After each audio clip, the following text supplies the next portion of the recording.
ఆయన దేవుడే కానీ చిన్న దేవుడని కానీ, ఆయన మానవుల్లో గొప్పోడు, మనకన్నా ముందున్నవాడు, అందుకే ఆయన మనకు అన్నయ్య అని అన్నవాడు కానీ. వచ్చాడు అన్నయ్య అనే పాట రాస్తే ఒకడు వంకెడుతున్నాడండి ఈ మధ్యన. అన్నయ్య అనకూడదట,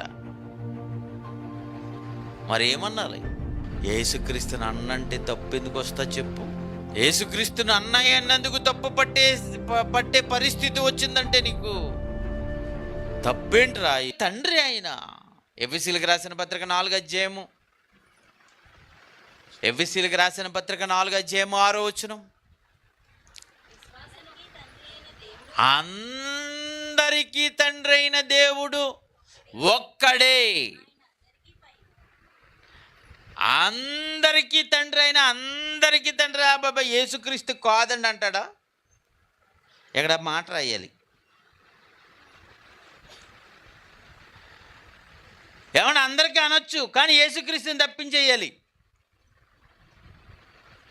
యేసుక్రీస్తు తండ్రి కాదండి, ఇంక్లూడింగ్ యేసుక్రీస్తుతో సహా. యేసుక్రీస్తుతో సహా అందరికీ తండ్రి, అందరికీ తండ్రి. ఆయన అందరికీ తండ్రి. ఆయన ఒక్కడే, వన్ అండ్ ఓన్లీ. ఇక్కడ అంటున్నాడు చూడండి, ఇక్కడ అన్నాడు చూడండి, ఆయన అందరికీ తండ్రి అయిన దేవుడు ఒక్కడే. ఆయన అందరికీ తండ్రి, ఆయనే దేవుడు. ఆయన్ని నువ్వు ఎలా పిలాలో తెలుసా? తండ్రి అనే పిలాలి. యేసుక్రీస్తు వారికి కూడా తండ్రి, నిజం. మనకు తండ్రే, ఆయనకి తండ్రే. చాలామంది యేసుక్రీస్తు వారు భూమి మీదకి వచ్చాడు కనుక, భూమి మీద మనిషి కుమారుడిగా పుట్టాడు కనుక, ఈ శరీరాకారంలో ఉన్నాడు కనుక దేవుణ్ణి తండ్రి అని పిలిచాడు. ఈ శరీరాకారాన్ని విడిచిపెట్టేసిన తర్వాత మరి ఆయన తండ్రి అని పిల్లడా? శరీరంలోకి రాకముందు ఆయన, ఆదిలో ఆయన దగ్గర ఉన్నప్పుడు ఆయన ఏమని పిలుచుంటాడు? ఏమని పిలుచుంటాడండి?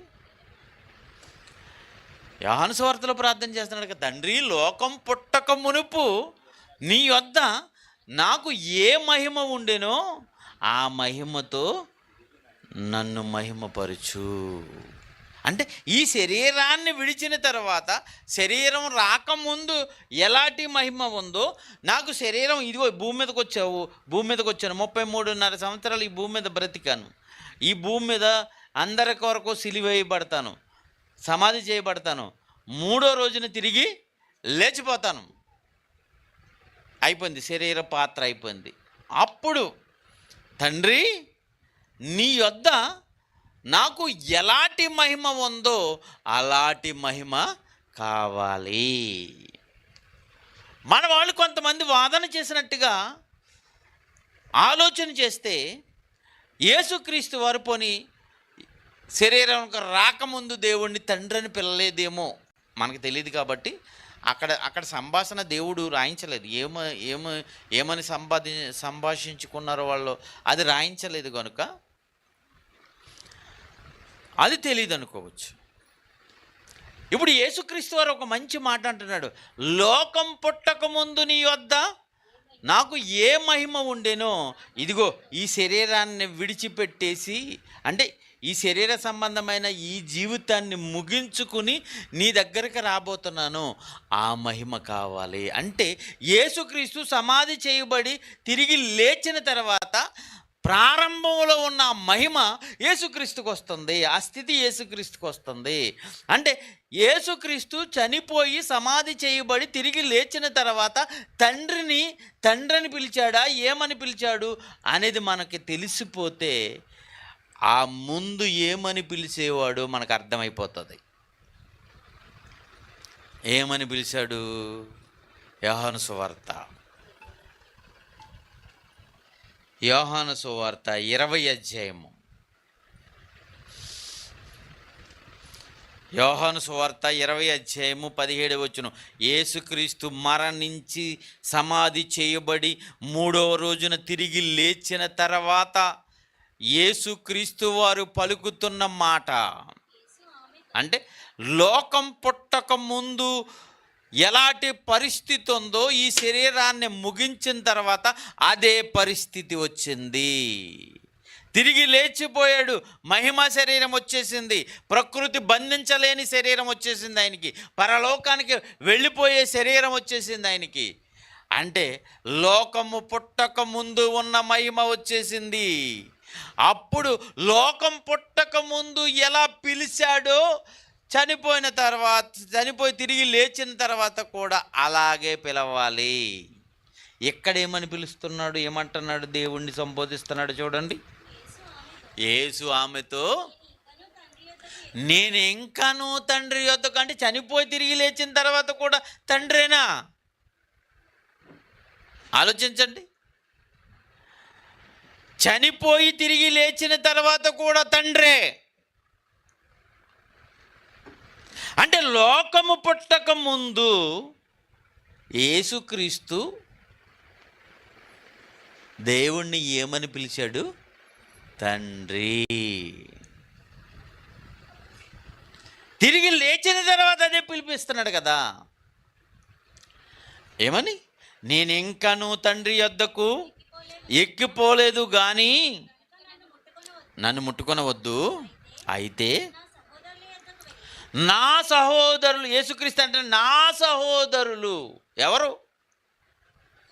శిష్యులు. శిష్యులను యేసుక్రీస్తు వారు సహోదరులని సంబోధించాడు.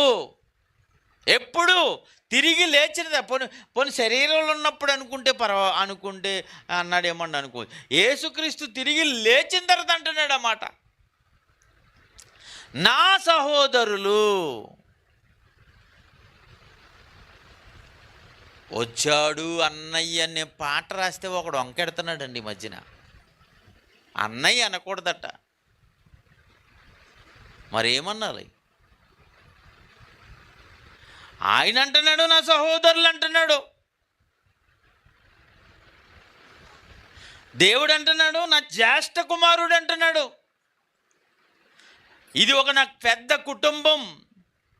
ఆ కుటుంబంలో ఇదిగో ఇతడు నా జ్యేష్ఠుడు, పెద్ద కొడుకు.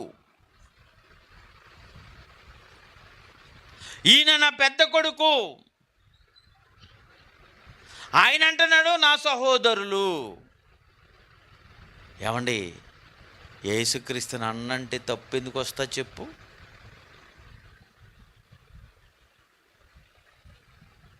యేసుక్రీస్తుని అన్నయ్య అన్నందుకు తప్పు పట్టే పరిస్థితి వచ్చిందంటే నీకు తప్పేంట్రా? యేసుక్రీస్తుని అన్నయ్య అంటే ఆయన అంటున్నాడు కదా, నా సహోదరులు యొద్దకు వెళ్ళి నా తండ్రియు మీ తండ్రియు.